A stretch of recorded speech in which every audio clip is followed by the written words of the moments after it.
Hello, students. My name is Nick, and I think it's awesome to hear that you guys are learning about roller coasters. You submitted some pretty good questions. I'm going to do my best to answer them. So let's get to the first question.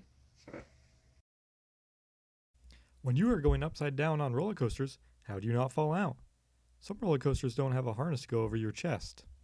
There's three main reasons why we don't fall out: physics, restraints, and wheel designs. Let's start with the first one. When you are in an upside down loop, although gravity is pulling you downwards towards the ground, the force of acceleration due to the motion of the roller coaster is much stronger than the force of gravity. You see, roller coasters are forced through the loop by the track, applying a centripetal force to the cars. Centripetal force keeps an object moving in a circular path. So if you were to do something like put water in a bucket and swung the bucket around in a circle, this is the same force that would keep the water in the bucket. As you move around the loop, the net force acting on your body is constantly changing. At the bottom of the loop, the acceleration force is pushing you down in the same direction as gravity. But as you reach the top of the loop, when you're completely upside down, gravity is pulling you out of the seat towards the ground, but the stronger acceleration force is pushing you into the seat towards the sky. So this force will keep you in your seat even if there's no restraints. And speaking of restraints, just because there's no over-the-shoulder harnesses doesn't mean the ride isn't safe. There are plenty of roller coasters that invert riders upside down safely using only lap bars.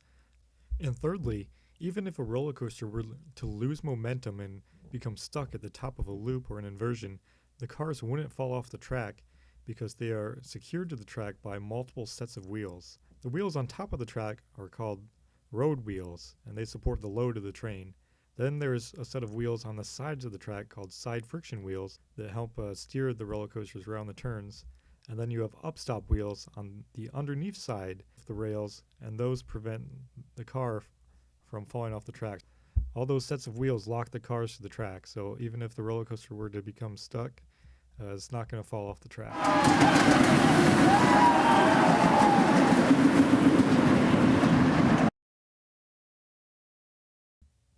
Does the size of the loop change the safety levels? Would it be harder for a cart to go around a big loop on a roller coaster or a smaller loop? So it's not so much the size of the loop that affects the safety levels, but rather it's the shape of the loop that's important. The shape of the loop determines how much force is felt at any location along it. Early roller coaster loops, including the first one, a 13-footer built in 1846 in Paris, were simple circles. In this design, the radius is constant all the way around. So in order for the car to make it all the way around the loop, the cars hit the circle hard and fast, shoving riders' heads into their chests as they change direction with a sudden snap that could be painful. So greater speed in order to get the car around the loop meant a greater force on the rider as he entered the loop, which could be a very uncomfortable ride experience. So vertical loops were finally made safe and comfortable in 1975 by an engineer named Werner Stengel when he came up with the teardrop-shaped loop. So he ditched the perfect circle and designed a loop with a radius of curvature that decreases as the vehicles are turned upside down. This way, the g-forces at the top of the loop can be kept much closer to those at the bottom, resulting in a smoother ride experience. So the teardrop design basically makes it easier to balance out the forces. Question: what is the best design for the supports? Well, what type of shape do you think is the strongest? A square, circle, or triangle? If you guessed triangle, you're correct. Triangles are the strongest shape because any added force is evenly spread through all three sides. Not just roller coasters, but really any structure requiring a strong and rigid construction depends on triangles. Triangles work wherever strength and rigidity are important. So if you think about it, you can even take a square or cube and you can strengthen it by adding a diagonal piece across the middle, thus changing it into two or more triangles linked together. Another shape we see in support design has been in use even as far back as ancient Rome: the arch. An arch is a curved member that is used to span an opening and to support loads from above. Arches are good at handling compressive loads. Can you spot the arch here on Intimidator 305 at King's Dominion? It's a 305-foot tall giga coaster. The lift hill uses a design and construction like that of an arch to help reduce the total amount of supports and material needed. Plus, I think it looks pretty cool.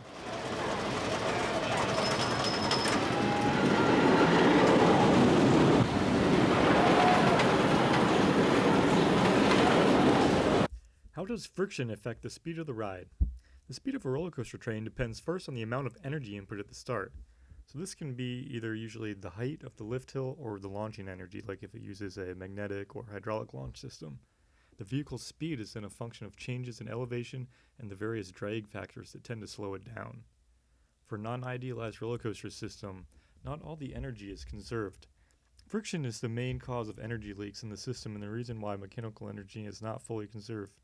This is because friction is a non-conservative force. Non-conservative forces are forces that cause a change in total mechanical energy. So what does this mean? It means friction opposes motion by working in the opposite direction. The friction between the train and the tracks, as well as between the train and the air friction, take energy out of the system and they slow down the train, and byproduct is they create both heat and sound. So this effect is most noticeable at the end of a ride, where all the remaining kinetic energy is taken out of the system through friction brakes and converted to heat. If there were no friction, a roller coaster could roll around and around the track forever without ever slowing down.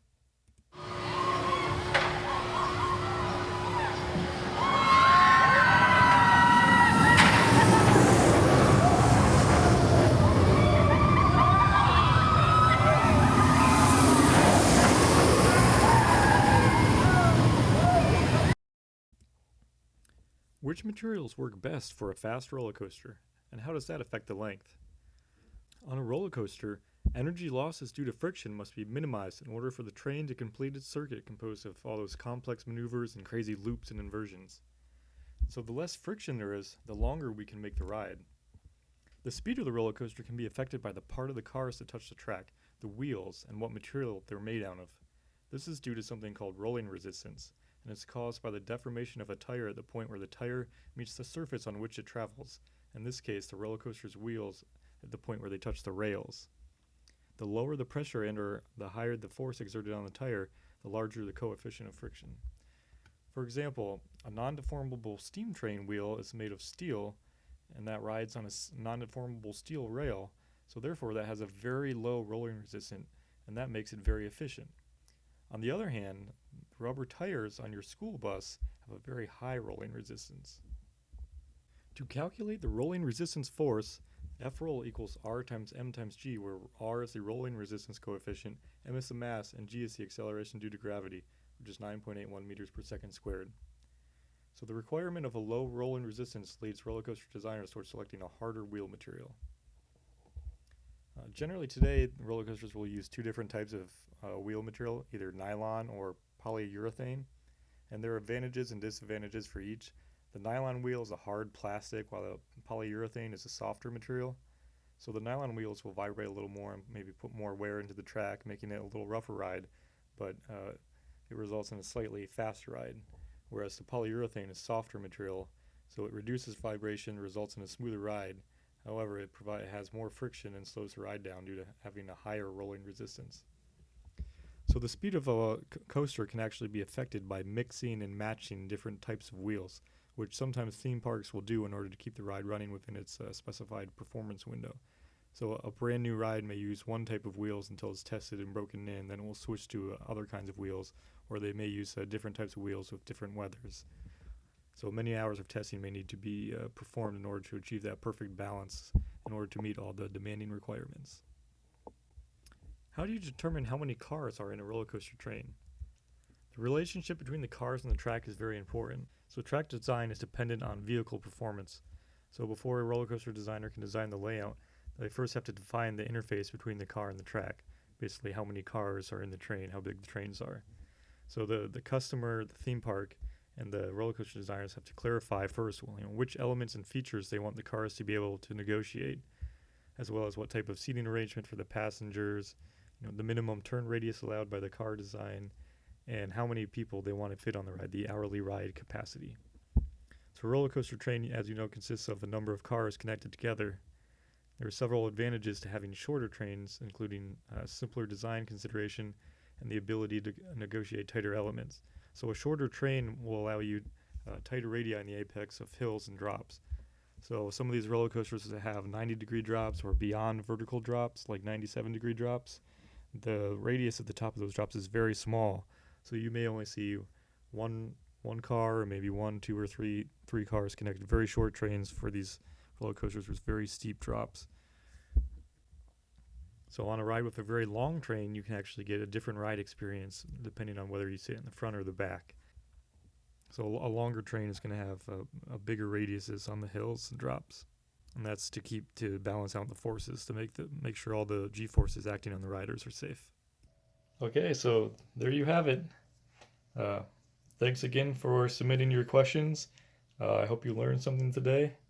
If you want to find out more about roller coasters, check out Coaster101.com. Thanks again, and good luck in school. Bye.